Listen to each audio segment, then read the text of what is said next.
Hey guys, this is Coach Bill with Fat Loss Made Easy.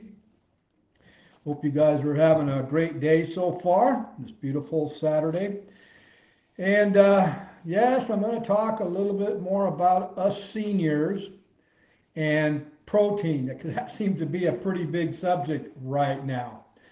Those of you guys, hey, real quick before I get started on this topic, you guys, this is my fasting day, but we only do a 20-hour fasting today. Tuesdays and Thursdays was our 23-hour one. But I already broke my fast, and now I'm having my fat coffee. And those of you guys that are looking to maybe add a little more sweetener to your coffee when you're not fasting, you might want to try the Dr. Axe Vanilla Collagen Powder. That's what we bought that here recently because I just wanted to try the vanilla flavor with my hot coffee. And you guys know that follow me that we try to get we have a baseline of how much protein we're looking to get in each day because we're looking to add lean muscle at our old age. And so one of the ways I do that is I put collagen powder in my fat coffees. It adds more protein to the coffee. Plus I'm getting the extra fat with the heavy cream that I add to it also. But we went ahead and tried that vanilla collagen powder, and boy, it adds it had a really good flavor to my fat coffee. Matter of fact, Emily thought when I first made hers that she thought I put some Baileys in her coffee because she tasted just like that. But it adds a little sweeter taste to the coffee without adding any sugar. My fat coffee is about a total of maybe 1 gram of carb in it, and that's it. The rest is fat and protein. So you might want to try that. You can order that. You can order that online, and it's another way of getting more protein into your consuming each and every day.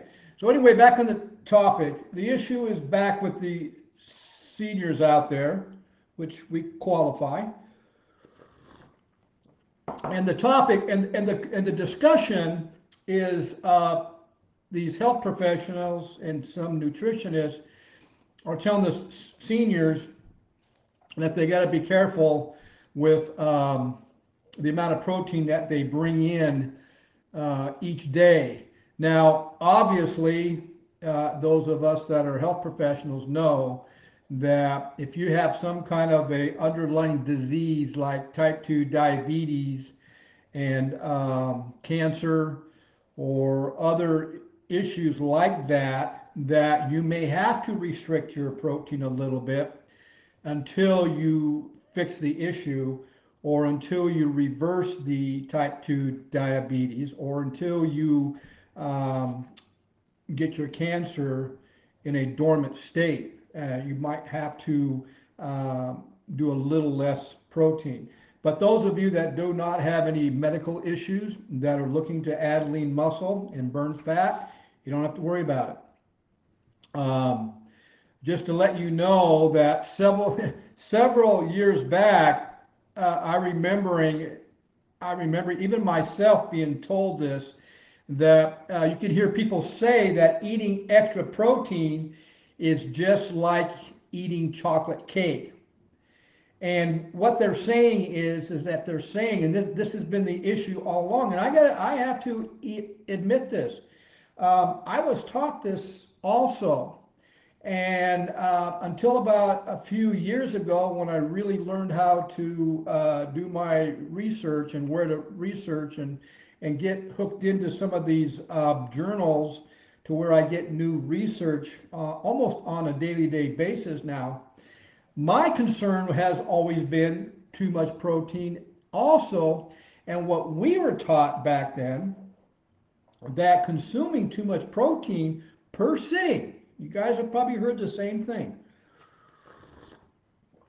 Too much protein per sitting will be converted into glucose and then stored as fat. That's what we've been told. Well, now with all this research out there about this, all the new research also, that is not true. That's not how it works, because there's a mechanism that the body has naturally that is called gluconeogenesis. And what that means is it's the creation of glucose from protein is a demand driven. That's the key. Those are those two words.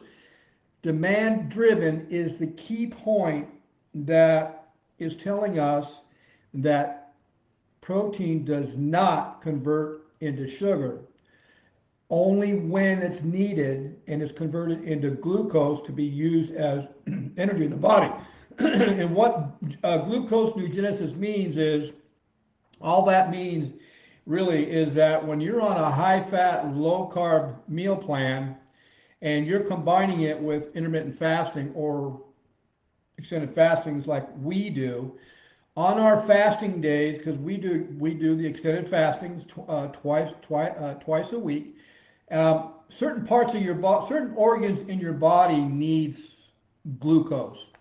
Well, obviously, if you're doing very, very low carbs, then you're on top of that, you're fasting. Whatever low carbs you had with those meals, you've already burned that up in a few hours of your fasting. And now you're strictly burning your own stored body fat as fuel. So what happens is that your body will have a certain, what I like to call a bank account of glucose in parts of your body stored, that when you do run low on your bank account, the body goes after that stored glucose and uses it for the brain. The brain especially needs glucose. But what happens is, if that bank account gets to a certain level, the body goes into an environment which is known as gluconeogenesis. And that's when the demand of demand of glucose from protein is driven. That's when the body will actually go after the stored glucose or the stored protein that's throughout the body, and take that stored protein and convert it into glucose to be used as energy for your brain or for your body or for certain parts of the organ. The body, just because you ate, say, 50 grams, or the norm has been that your body can only utilize a certain amount of protein per sitting, which is true. But where does that other protein go? Does it go to fat? Does it convert into sugar? Fat? No, it's not. That's not what science is saying. It doesn't do that. That's not what happens. So that myth, just throw that out. That doesn't work anymore. What happens is the protein gets stored throughout the body, and so the body, when it needed more glucose, it goes after that protein that's throughout the body and converts that into glucose for your body. Now, so if high protein, so we've abolished that myth that protein gets converted into sugar. Too high protein that's abolished. That's no longer an issue, right? So if high protein diets don't decrease longevity, because that's one of the issues. They say that a high protein diet will cause you to premature age faster, which is not true. So if a high protein diet does not decrease longevity, and it actually increases it, then and that science has said it does not damage healthy kidneys or cause issues with the colon or cause colon cancer like they're saying. It doesn't do that. And it does not worsen the blood glucose level. They've proved that also. So there's no argument anymore about it. In seniors, that goes the same with you. So Don't let those professionals, those health professionals, tell you that no, you can't, because it's going to damage your healthy kidneys, and it's going to cause your blood sugars to rise, and it's not true. Science has already proved that, and I'm going to read a science research that I found that actually did research on this. So the thing about the arguments against a high protein diet is that they were always theories. There wasn't really any proof saying that the high protein diet causes issues. Now, what they do know is that a low protein diet causes many issues, and I'll give you a list of them. This is all you can Google this yourself, but we already know that a low protein diet slows metabolism down and increases insulin resistance and causes body fat gain. We already know that. It impairs immune systems, makes infections more severe. That's what they're saying. Reduces muscle function. Well, that's a no-brainer, because if you need protein to build muscle, and those seniors out there, as you get older, you lose more muscle because for some reason you stop eating the amount of protein you should be eating to maintain your muscle tone, and you're not doing that. It causes cellular issues. It actually causes cells to destroy themselves. And the immune, it really, in a low protein diet, affects the elderly much more or much harder on their immune system. So, and that's pretty much a no-brainer, because as you get older, you're bringing in less and less protein. So there was a study done, and this is just going to explain to you guys what I'm talking about. There was a study done, and this is probably one of the best studies you could possibly do to determine if a high amount of protein per sitting or throughout the day is going to elevate your blood sugar levels, is by taking a diabetic and using them as part of the experiment. Emily and we did our own experiment on eating higher proteins per meal to see how it affected our glucose levels and our ketone levels, and very little, if any, did we see a change in our glucose level from having 30 to 40 grams of protein per sitting to 50 to 60 grams per sitting. The glucose was very, very minor, very little, and it never went into a spike environment, so it didn't cause any issue. But this study that was done by the American Diabetes Association, what they did is, I'm going to read you what the study, or how the study was set up. They took diabetics, and they had two groups, is what they did. And what they did, they gave one group around 36 to 46 grams, and then they gave the other group 46 to 60 grams of protein, and they checked their blood glucose levels. What they found out between the two groups is that there was no glucose changes. So eating 30, like we were told in the past, that our body can only utilize so much, and that's true. But they took the 35 to 46 grams of protein group and checked their blood sugar, and then they took the ones that they added 48 up to 60 grams of protein at that sitting. And when they checked both their blood sugars, their levels they didn't change. They were the same, and they weren't elevated at all. Now, what got me about this is this research was actually done in a report in 1915, and I was never told this. So when I was told years ago that I couldn't eat a certain amount of protein per sitting because that excess protein that I don't use, that my body is not able to utilize at that sitting, was going to be converted into sugar and then stored in fat. That's what I was always been told. So it was really hard to get the amount of protein that I needed in order to keep building lean muscle.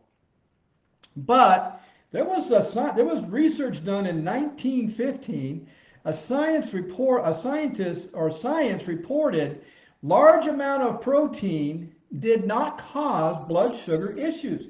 That was in 1915. And like I say in all my videos, you can go to the description section, hit more, and I'll put this information in the science up in that section.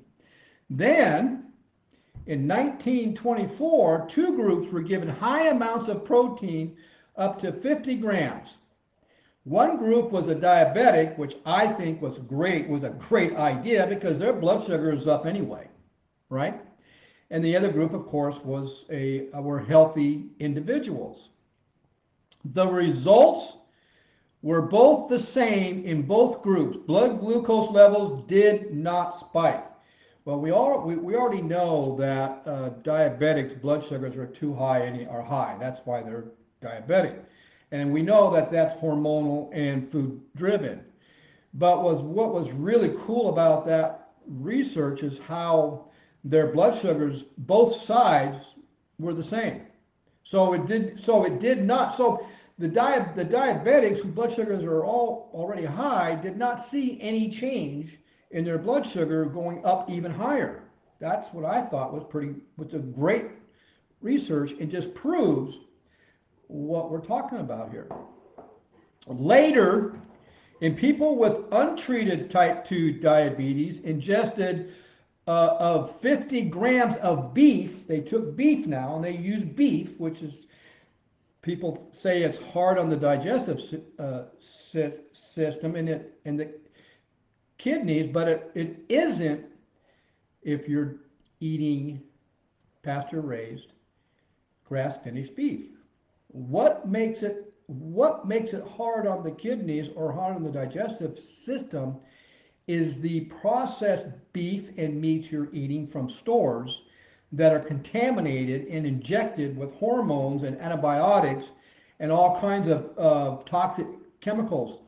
That's what makes it hard on the digestive system and the kidneys, because it causes the body to be acidic, which also causes inflammation. You get it? It's not the beef itself. It's how the beef is processed is what's causing the issue. If you change your beef to pasture-raised, grass-fed, then you're not going to have those issues because you don't have chemicals in that beef.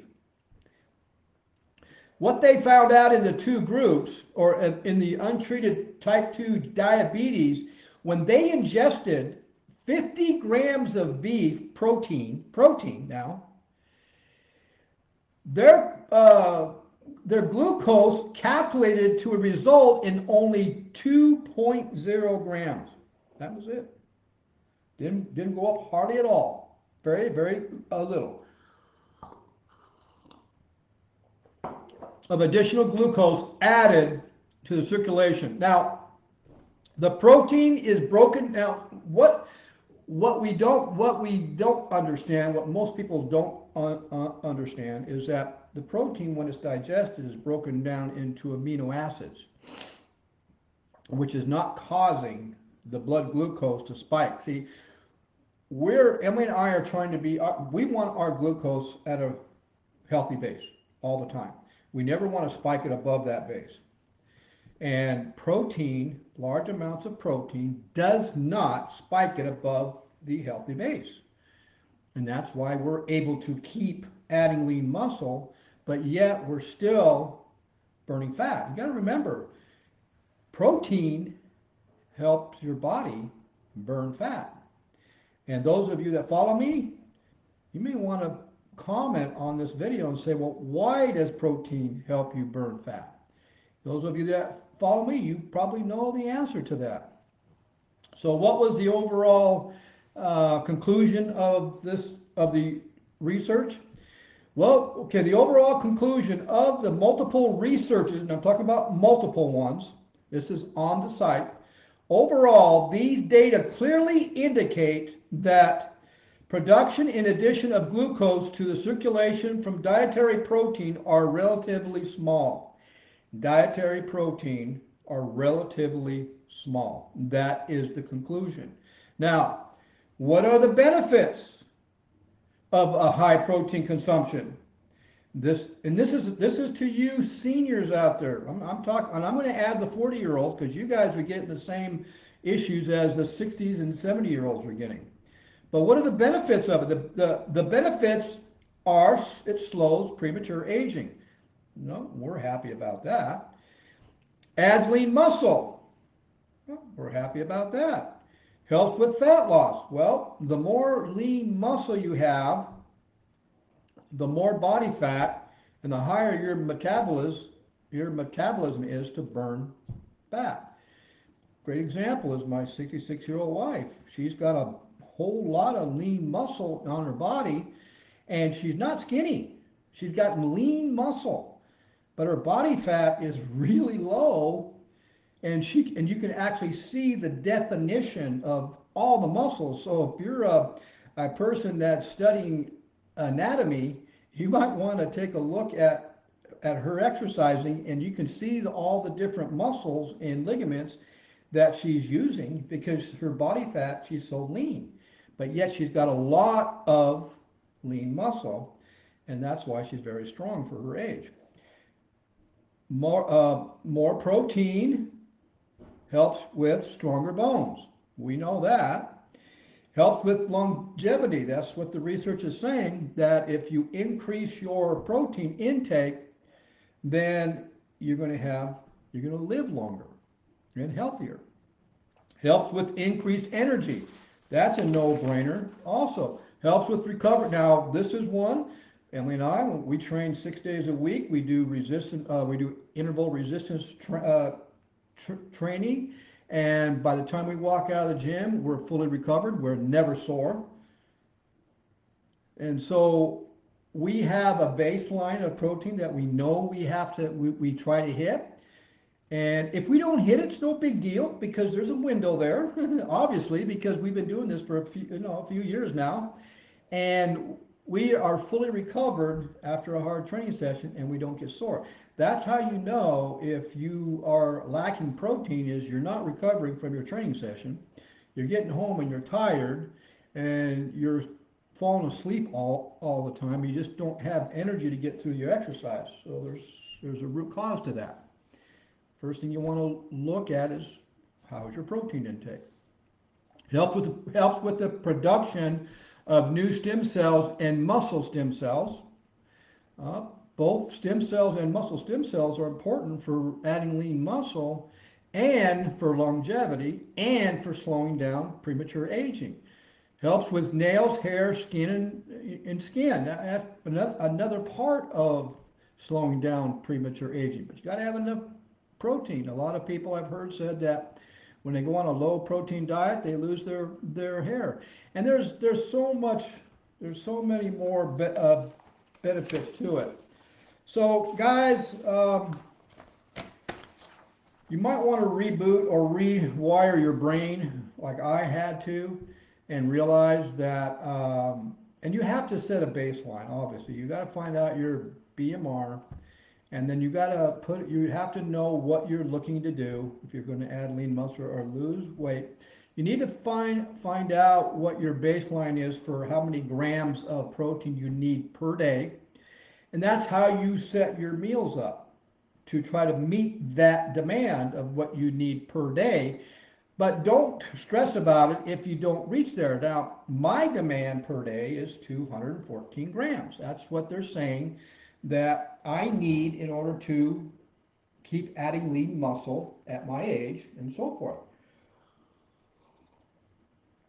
Well, I can get pretty close to that on my non-fasting days, Monday, Wednesday, Fridays. And I'll hit 190 to 200 to 214 sometimes. But on my non-fasting days, which I'm doing 23 hour, or my fasting days, I'm doing 23-hour fasting. Obviously, I'm not going to hit 214. I do get, I do hit over 100. I go to like today, or like on Thursday, I went to 140. And I've been doing that for a few years now. So, and I'm still adding lean muscle. So even though one day I am hitting pretty close to my protein base, but the next day I'm not, it doesn't matter because I'm getting a sufficient enough of protein into my body, and my digestive tract is very healthy. So I'm utilizing a lot of that protein. And then on the extra protein on my non-fasting days that I'm not utilizing, where is it going? It's going to be stored in the body somewhere. So on my Tuesdays, on my fasting days, and I don't get enough protein, I got plenty still sitting around there somewhere stored. So if I need more on my fasting days to help to build lean muscle, it will take from the protein bank account. See how that works. And how do I know? Because I've been doing this for a long time. And science is also telling us that. Okay, so you seniors out there, just know that if you're healthy, and you don't have any major underlying disease, and you're looking to add more lean muscle or get in the best shape of your life, then don't be afraid to add more protein in your diet. And I've told you guys in the last videos that seniors need more protein than those younger counterparts. So don't be afraid of it because it's not going to affect you. Okay? Hope you guys saw some value in this. And oh, by the way, my cookbook, will be published on Amazon Books most likely tomorrow. So if you get a chance, go to Amazon.com, uh, type in books, and then type in my name, Bill Mabry, Mabry, and my books will come up on Amazon, and you'll see my cookbook there. And I'll tell you guys, there's some of my best favorite recipes is in there, including some really, really good snacks or desserts, which we call fat bombs, that are very, very tasty. And so if you do have a sweet tooth and you're trying to break through, or you're just starting out on doing a high fat, low carb diet or intermittent fasting, these fat bombs will work great because they're high fat, so they're going to fill you up fast. And you're not going to want to eat multiple amounts of them because there's so much fat in them, it's going to get you full pretty dang fast. Okay, so guys, I hope you enjoyed this video. Pass this on to your friends. And those of you, please go in. Those of you that aren't members of my Fat Loss Made Easy Facebook group page, go there and sign up because there's a lot of good recipes in there. You guys have a great day, and we'll see you guys at the next video. Bye.